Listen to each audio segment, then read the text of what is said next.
There is a bridge in Portland, Oregon, that rises 205 feet above the Willamette River. The St. John's Bridge is one of the most beautiful suspension bridges in the American Northwest. Gothic towers, cables sweeping downward like harp strings, and at night the whole city glittering below it in the dark water. People photograph it constantly.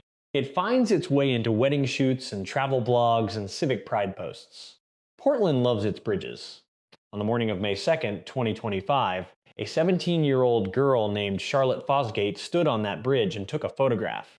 She posted it to X, formerly Twitter, at 1:39 in the morning. In the image, the city's lights scattered across the river below her, soft and silver.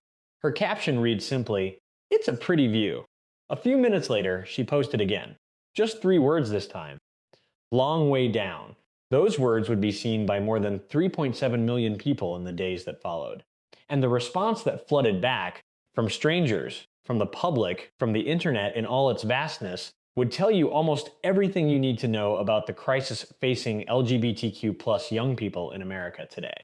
But before we get to any of that, we need to start somewhere else entirely. We need to start with Charlotte. This is the Cold Case Chronicles. Charlotte Grant Fosgate was born on April 5th, 2008, in Oak Grove, Oregon, a quiet residential community just south of Portland, tucked between the Willamette River and the suburban sprawl of Clackamas County. She grew up in a world shaped by screens and sound and digital imagination, a child of the internet in the truest sense. From the beginning, Charlotte had a mind that moved quickly and laterally, the kind of intelligence that doesn't sit still inside a single lane.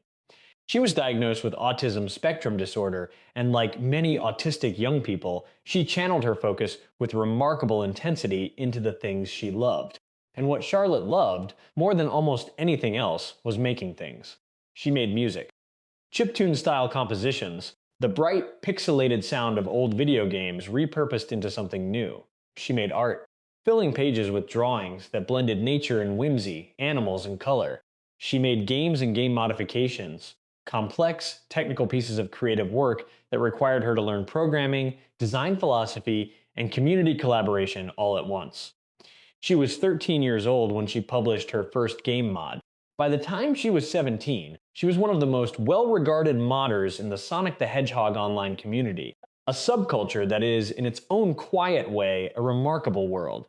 Thousands of dedicated fans, many of them young, many of them queer, many of them neurodivergent, who gather on platforms like Game Banana and Discord and the Sonic Hacking Contest forums to build and share and celebrate the art of modifying games they love. Charlotte went by 2 names in these spaces: Burnfishy on X, where she had accumulated more than 18,000 followers, and Charcoal inside the modding community. Both names suited her.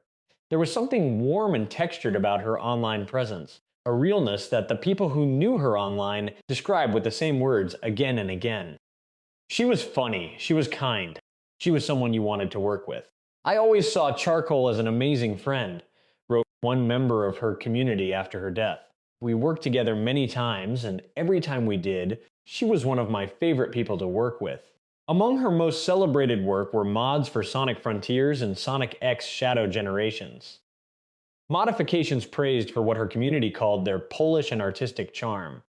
These were not small achievements. Building a game mod requires patience, problem solving, aesthetic judgment, and the willingness to start again from scratch when things break. Charlotte did all of it with what the people who knew her describe as joy. She made people smile. She made people laugh. In a corner of the internet that could have been cold, she brought warmth. And she was navigating all of this while also, quietly, bravely becoming herself. Charlotte was a transgender girl. This is not a footnote to her story. It is essential to understanding the world she was living in, the pressures she was carrying, and the forces that surrounded her in the final months of her life. Her aunt, Catherine Etheridge, a special education teacher, would later describe Charlotte's journey with gentleness and precision. Charlotte was patient with her birth name among close family members who were still adjusting, but in the spaces where she had chosen to be herself, online, in her communities among friends who understood she was Charlotte, and that version of herself, the real one, shone brightly. Her Aunt Catherine shared that while Charlotte was patient with her birth name among close family, her true self shone through in her chosen identity. What does it mean to be a transgender teenager in America in 2025? In policy terms, it has meant living through a period of unprecedented legislative assault. In the years leading up to Charlotte's death, more than 500 anti-LGBTQ bills had been introduced in state legislatures across the country.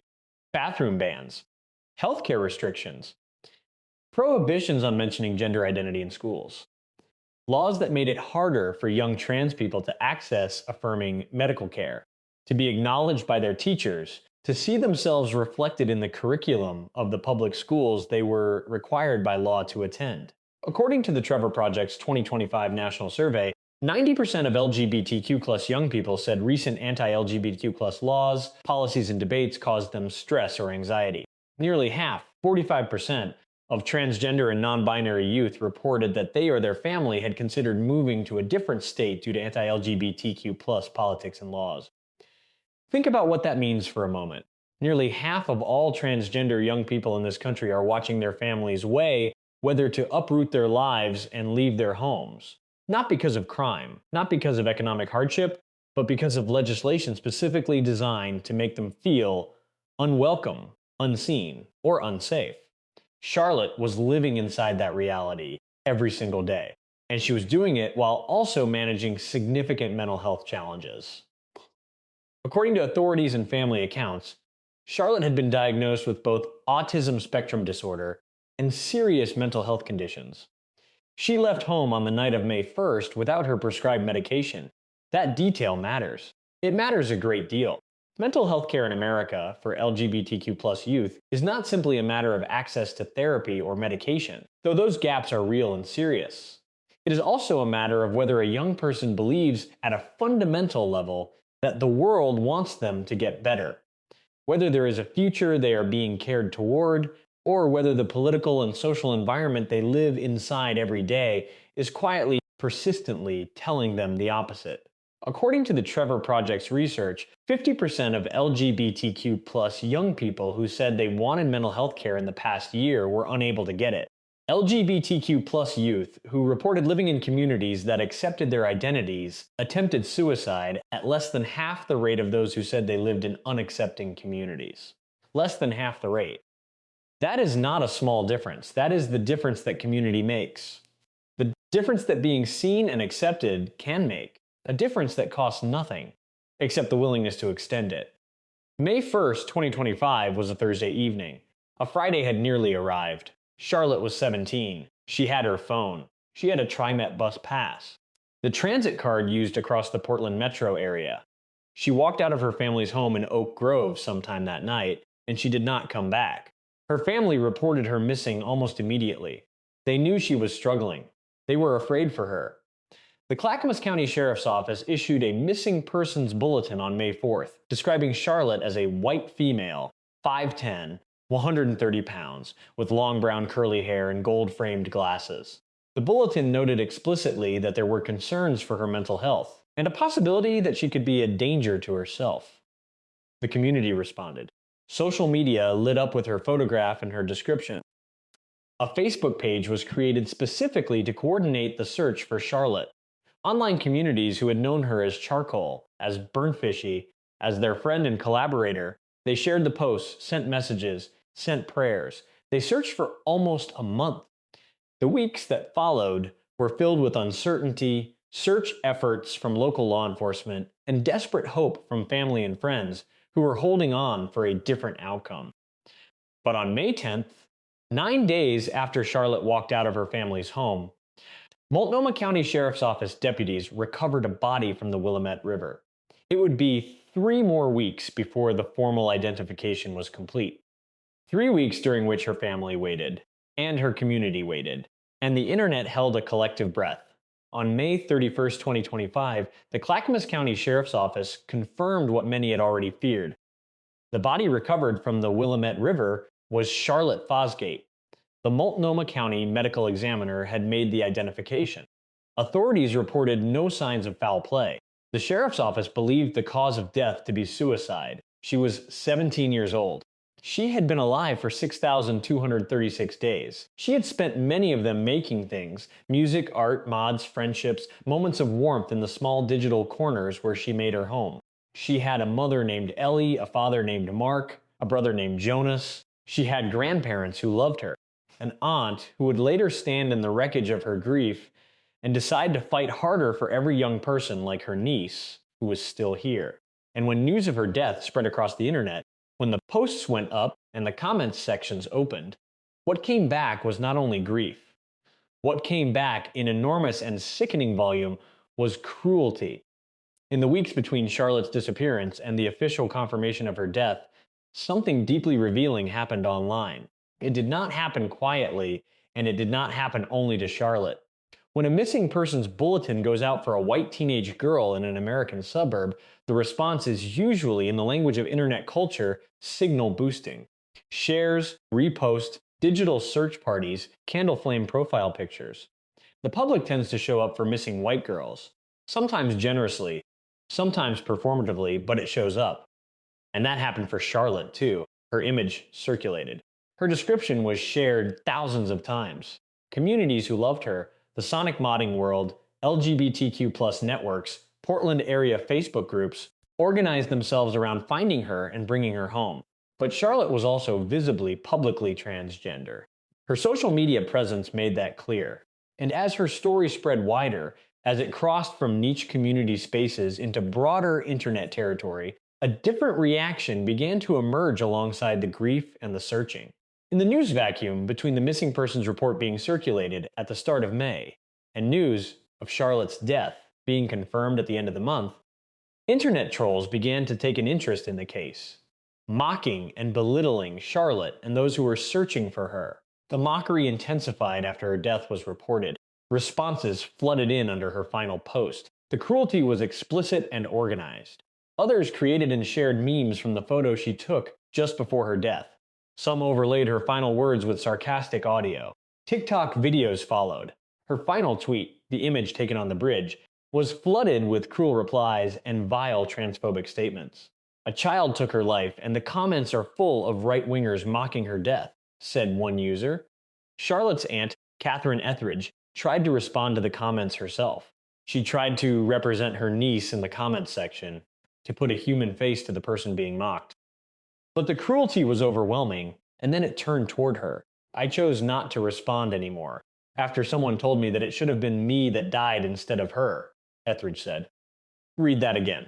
A grieving aunt, a special education teacher who had just lost her teenage niece, was told by a stranger on the internet that she should have died in her niece's place. This is not an outlier. This is not the behavior of a few bad actors operating at the extreme margin. It is part of a documented, measurable, escalating pattern of online hostility toward transgender people, and particularly toward transgender youth, that has grown significantly in the years since major social media platforms began loosening their content moderation standards. Social media platforms, particularly X under Elon Musk's ownership, have become havens for anti-trans sentiment. Hate speech is rampant, moderation is ineffective, and once banned users now dominate public discourse with bigotry and misinformation. The relationship between this online environment and the mental health of transgender young people is not theoretical. It is measured, documented, and alarming. According to a national survey conducted by the Trevor Project, 2 out of 3 queer youth said hearing about anti-LGBTQ bills made their mental health worse, and half of transgender and non-binary young people seriously consider suicide during childhood. These are not statistics generated in a vacuum. They describe real young people, people like Charlotte, who are absorbing the message that society finds their existence objectionable in real time, every day, through their phones and their feeds, and the comment sections beneath their photographs. Charlotte had 18,000 followers on X. She was embedded in online culture in the way that most teenagers of her generation are, not as a passive consumer, but as a creator, a participant, a presence. The internet was where she built things, where she made friends, where she found community. It was also where, in the end, the world chose to mock her. But here is the other thing that happened online after Charlotte's death. And it matters just as much. The LGBTQ+ community, fragmented, often exhausted, spread across platforms and time zones and threat levels, showed up. Online queer communities on X, Reddit, and TikTok began combating the hate by making digital memorials where people could leave their memories, grief, and good wishes for Charlotte and her family. A Reddit user named Luna, herself a transgender girl, posted a tribute that quickly became a gathering point for thousands of people who had never met Charlotte, but who recognized themselves in her story. Luna wrote, "Wanted her to be remembered in a positive light. I hate how so many suicide victims end up just being another number to people. It's dehumanizing. I want people to remember that there's a name behind those numbers." A GoFundMe was organized to support Charlotte's family. Donors left messages, some from people who had known her work, many more from strangers who had only just heard her name. One GoFundMe donor, herself a transgender girl in the greater Portland area, wrote that learning about Charlotte's disappearance had destroyed her. "I'm so hurt by her death because it resonates so deeply," she wrote. The Sonic the Hedgehog community, which had been Charlotte's creative home for years, mobilized immediately. The Sonic Hacking Contest announced that it would honor the talented modder across its live streams and videos. Tributes poured in from fellow modders who described her contributions not just as technically impressive, but as joyful. The work of someone who genuinely loved what she was making and wanted others to love it too. One community member wrote, "She always made us smile and laugh, and was the best person we could ever ask for. Charlotte Fosgate, you'll be missed dearly by us all." A Portland resident named Penelope Wickman, whose partner is transgender, began posting about Charlotte's story on TikTok and Instagram. She did not stop for weeks. Charlotte being a minor, a child, a teen was still not enough for people to lay off, Wickman said. She kept posting anyway, because silence, in the face of that kind of cruelty, felt like complicity. Charlotte's Aunt Catherine, the woman who had been told she should have died in her niece's place, did not retreat into silence either. "It is really heartwarming," she said of the outpouring of support. "It makes me want to fight more for them." She and her sister committed themselves to advocacy, to fighting for the LGBTQ+ young people who are still here, who are still struggling, who still need the world to show up for them. Charlotte's official GoFundMe described her this way. She was a transgender teen who longed for a world that could truly embrace her for who she was. Despite facing unimaginable cruelty online and in real life, Charlotte showed strength, kindness, and resilience every day she was here. Her passing has shattered hearts across the community, especially those who knew her, loved her, and stood beside her. We want to honor Charlotte's memory in the way she always deserved, with beauty, dignity, and love. These two things, the cruelty and the love, existed simultaneously in the wake of Charlotte's death. They cannot be separated from each other, and they cannot be separated from the political and social context in which she lived. They are the poles of the world that trans youth are navigating right now. Everest M., an 18-year-old transgender girl from Michigan, told Rolling Stone, "Since the trans community is so small, and there aren't many people who care about us, we really only have ourselves. And when that number lessens, it really hits hard." She was only 17. That's a year younger than me, so that hits close to home. That line, "we really only have ourselves," is one of the most important things said in the public conversation around Charlotte's death. It should not be true. It should not be the case that a teenager's primary safety net is the informal solidarity of others who are similarly marginalized, similarly young, similarly scared. That is not a system. That is survival. And survival, sustained without support, eventually runs out of runway. The Trevor Project estimates that more than 1.8 million LGBTQ+ young people, ages 13 to 24, seriously consider suicide each year in the United States. And at least one attempts suicide every 45 seconds. Every 45 seconds. Charlotte was one of those young people. She was also a daughter, a sister, a niece, a friend, a creator. She was funny and kind and talented. She made game mods that people still talk about. She had 18,000 people who followed her work and cared about her art. None of that was enough to save her. And the question that Charlotte's death forces us to confront, the question that her aunt and her community are now carrying into advocacy spaces, is not simply what went wrong for Charlotte specifically.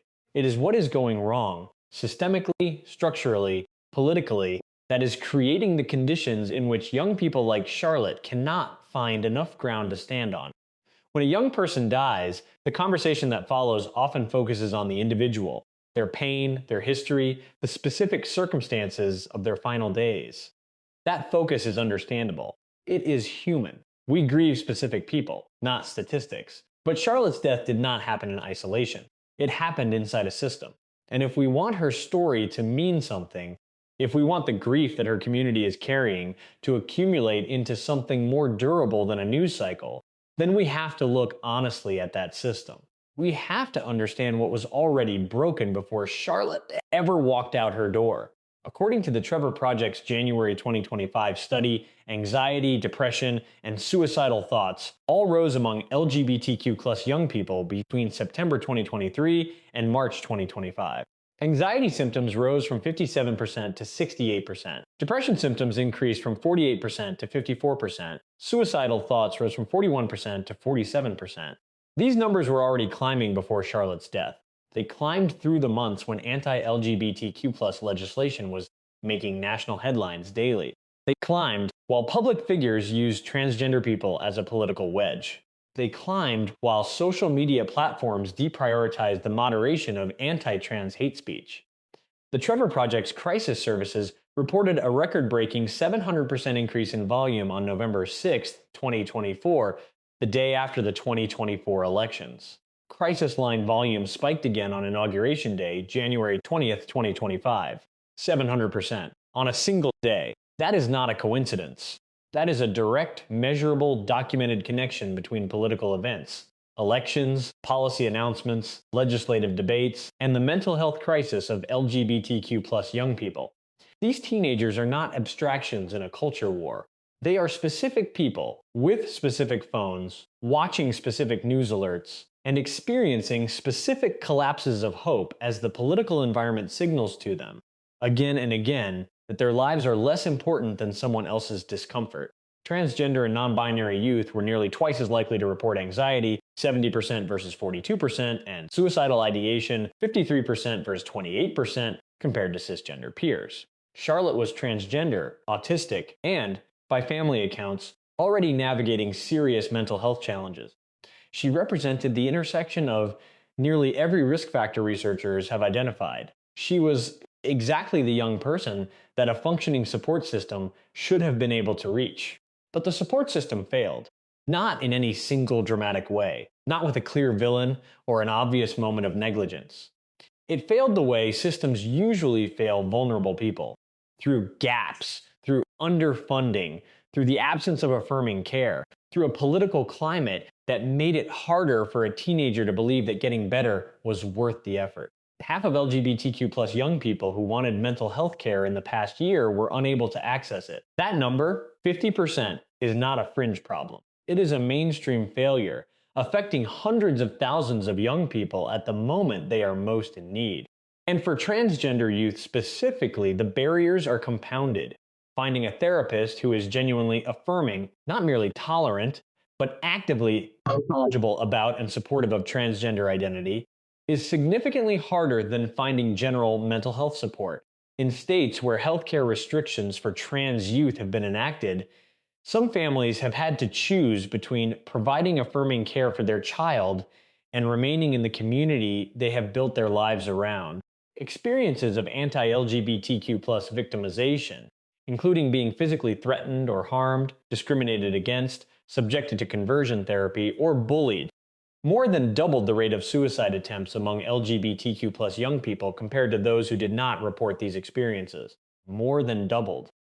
Discrimination is not a background condition that young people simply learn to cope with. It is an active, measurable accelerant of their risk. So, what do we do with all of this? Charlotte's aunt, Catherine Etheridge, is a special education teacher. She knows what it looks like when a young person falls through the cracks of a system that was never quite built for them. She has spent her career working to close those gaps for children who learn differently, who move through the world differently, who need the system to adapt rather than demanding that they adapt to it. After Charlotte's death, Catherine did not disappear into private grief. She emerged from it with what she described as a renewed mission. She and her sister became dedicated to helping LGBTQ+ youth feel safe and accepted. The love that poured in for Charlotte from strangers across the internet did not feel to Catherine like a consolation. It felt like a directive. "It makes me want to fight more for them," she said. "That fighting looks different for different people. For mental health researchers, it looks like continuing to document the connection between political climate and youth mental health outcomes, and publishing that data loudly enough that policymakers cannot ignore it. For healthcare providers, it looks like closing the access gap, ensuring that affirming trauma-informed care is available not as a specialty service in liberal urban centers, but as a baseline standard everywhere. For educators, it looks like the kind of work Catherine already does, creating spaces where children who are different can be seen, supported, and given the scaffolding they need to stay. For the online communities that knew Charlotte as Charcoal and Burnfishy, it has looked like honoring her work. The Sonic Hacking Contest pledged to honor Charlotte across its live streams and videos. Modders who worked alongside her have continued to share her projects, ensuring that what she made remains findable, remains celebrated, remains part of the permanent record of a community she helped build. For ordinary people on the internet, people who have no direct connection to Charlotte, who only know her name from a news headline or a trending post, it looks simpler than all of that, and also harder. It looks like choosing, when you see a transgender young person online, struggling, posting, searching for something, to respond with the one thing Charlotte's final post deserved and did not receive: compassion. Luna, the trans girl who organized the Reddit memorial, wrote, "I wanted her to be remembered in a positive light. I hate how so many suicide victims end up just being another number to people. It's dehumanizing. Charlotte is not a number. She was born on April 5th, 2008. She loved chiptune music and animals and Sonic the Hedgehog. She made mods that made people smile. She had brown curly hair and gold-framed glasses. She had a shark plushie. She was patient with her family while they were still learning how to love the full version of her. She was a teenager navigating a world that was hostile to who she was, and she was doing it with more grace than that world deserved. She was 17. She should still be here." And the most honest, most difficult truth of Charlotte's story is that her death was not inevitable. It was not the inevitable outcome of who she was. It was the outcome of what surrounded her, of a political climate calibrated to make her feel like a problem, of a social media landscape that responded to her pain with mockery, of a mental health care system that fails half the young people who try to access it, of a world that has not yet decided, clearly and collectively, that the lives of transgender teenagers matter as much as any other lives. Those who spoke to Rolling Stone in the days after Charlotte's death said that fighting the online hate did not feel like enough to combat the onslaught of political pressure and public targeting, but it was a start. A start. That framing is important, because the people who loved Charlotte, her family, her online community, the strangers who wept for a girl they had never met, they are not claiming to have solved anything. They are claiming a beginning. A commitment to not let this be just another story that trends for a week and then disappears. Charlotte's loss, the Sonic community wrote, will be deeply felt across the whole Sonic the Hedgehog community and beyond, as tributes join calls for greater support for the emotional well-being of LGBTQ+ and trans youth in online communities. A family friend, Amy Walcott, wrote in the days after Charlotte's death, "It's okay to be hurting. It's okay to feel lost, confused, or sad. What matters most is that you don't carry it alone." That sentence, "what matters most is that you don't carry it alone," is perhaps the simplest summary of everything that Charlotte's death is asking of us. She carried it alone. She carried it in the dark at 1:39 in the morning on a bridge above a river. And the world that should have been holding some of that weight for her had spent months and years making the burden heavier. We owe it to her, and to the 1.8 million young people who are right now seriously considering whether they want to keep living, to be the kind of world that carries it with them instead. Asterisk Charlotte Grant Fosgate. April 5, 2008, May 2, 2025. Beloved daughter, sister, niece, friend, and creator, known online as Charcoal. Known for her kindness. If you are an LGBTQ+ young person who is struggling, please reach out.